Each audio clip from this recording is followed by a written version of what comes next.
I'm the Magicest. Chapter 6. Thank you, Homura. Sayaka was in the hospital, listening to the violin music with Kyosuke.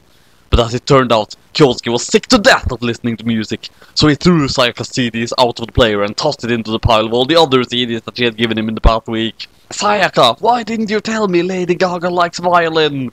Kyosuke threw his headphones off in slow motion, with sparkle effects to show off his handsomeness. Haha, Kyosuke, you are so hot. I'm like in love with you, totally. Sayaka swooned. But Kyosuke sucked! Sayaka, help me! It hurts to live! Kyosuke reached for his life support plug, but his busted hand could not yank it off the PowerPoint. Sayaka could tell he was serious. OMG, you are so totally making me LOL. We should like hang out sometime. Meanwhile, Madoka was not so lucky.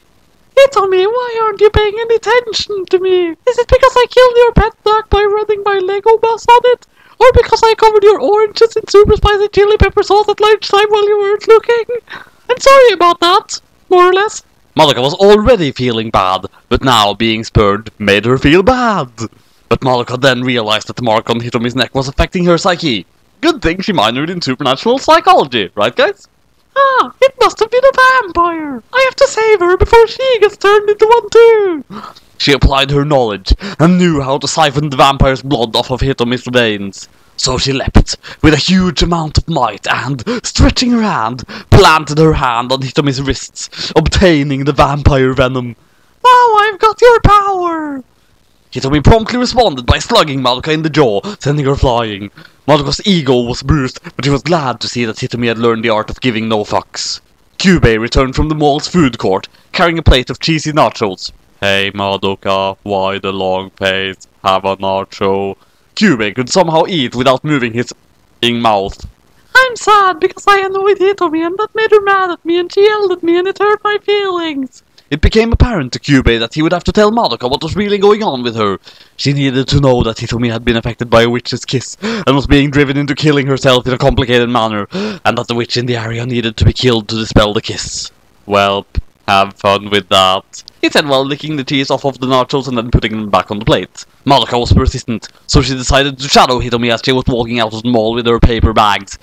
She sneaked around with expert stealth, which was no problem due to having finished Assassin's Scrolls on Mommy's Wii Station 360. When they got to the car park, she saw that Hitomi was presenting the paper bags to other people who also had witches' kisses on their necks, among other places. Since there were more people about, Madoka had to increase her sneakiness by 20 tokens, so she put on her Captain Falcon helmet to hide her face. And then Hitomi pulled the stuff out of the paper bags.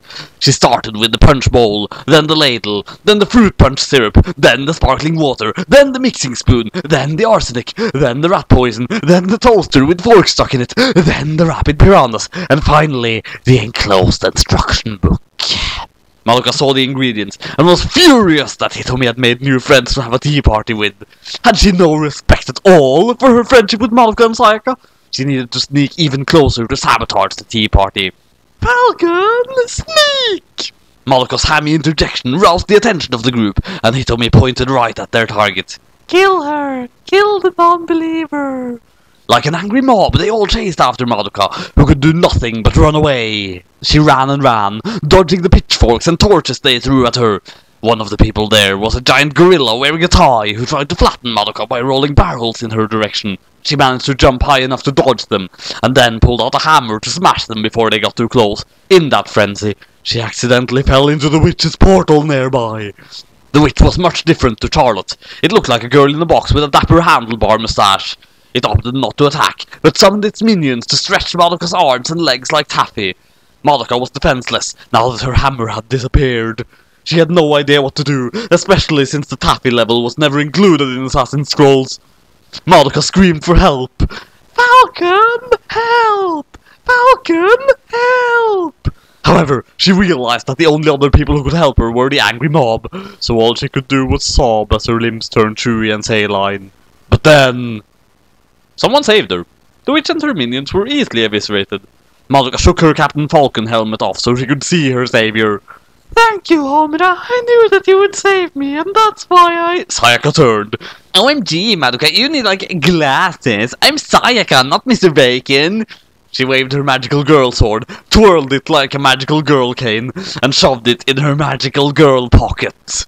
Meanwhile, Cubey was busy consulting a new friend who just moved into town. So, if you pass go, you get $200 for free. Also, you should always buy the railroads and the electric company. By the by, Mommy died. He said it without a hint of sorrow on his face. Well, then this town is all mine. Fuck yeah! Said Kyoko Sakura, the girl that Cubey was talking to.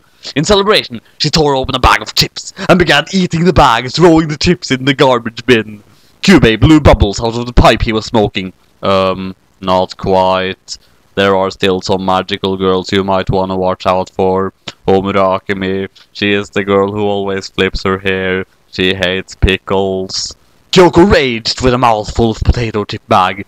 And then there's Sayaka Miki. I just made a contract with her. It was like shooting fish in a barrel. By coincidence, a barrel flew through the window to land in the room, and it contained a fish. Cubey pulled out a sniper rifle and hit the fish with amazing accuracy.